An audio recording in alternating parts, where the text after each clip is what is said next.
बटेंगे तो कटेंगे। देखिए, ये पीडीए की ताकत से घबरा करके ये नारा निकाला गया है।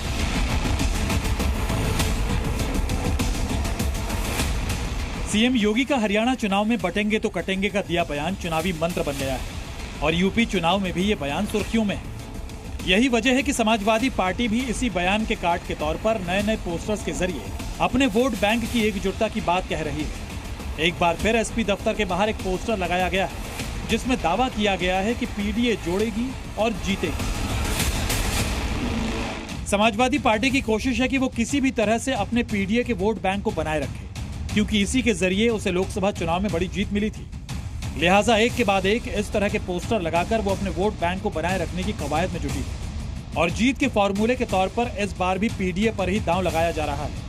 सपा नेता लगातार पोस्टर लगा रहे हैं, उसमें अलग अलग मैसेज देने का काम किया जा रहा है और अब ये नया पोस्टर जो कि समाजवादी पार्टी कार्यालय के ठीक सामने लगा हुआ है, उसमें लिखा है मठाधीश बांटेंगे और काटेंगे, पीडीए जोड़ेगी और जीतेगी। अमित चौबे हैं फरेंदा जनपद महाराजगंज से, इन्होंने ये पोस्टर लगाया और हाल ही में हमने देखा कि समाजवादी पार्टी कार्यालय के बाहर तमाम ऐसे नेता जो शायद अपनी पहचान बनाने के लिए इस तरीके का काम करते हैं या फिर उनको लगता है कि ये पोस्टर लगाकर जो माहौल उत्तर प्रदेश में उपचुनाव से पहले बनाया जा सकता है।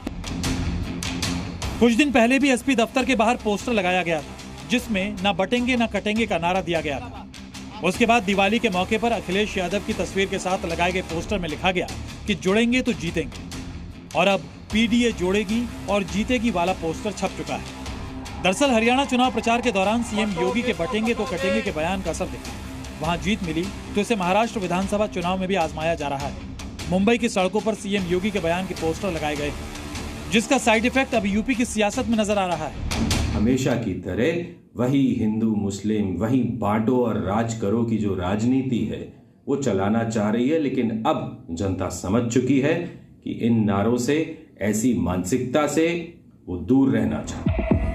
उपचुनाव के लिए यूपी में शुरू हुई इस पोस्टर वॉर के जरिए समाजवादी पार्टी हमलावर हुई तो बीजेपी ने भी सियासी पलटवार करने में देर नहीं लगी। श्री अखिलेश यादव जी स्वयं गहरे तनाव के दौर से गुजर रहे हैं, क्योंकि यूपी के उपचुनाव में कांग्रेस ने उनका साथ छोड़ दिया है और कांग्रेस ने महाराष्ट्र और झारखंड में समाजवादी पार्टी का साथ छोड़ दिया है। इसलिए श्री अखिलेश यादव जी जो उपचुनाव हो रहा है उसमें 9 की 9 सीटें हार रहे हैं, इसलिए बौखलाए हैं। समाजवादी पार्टी इतनी बौखला गई है कि कैसे जाति मजहब के समीकरणों को साधे, कैसे सबको साथ लेकर के चल सके।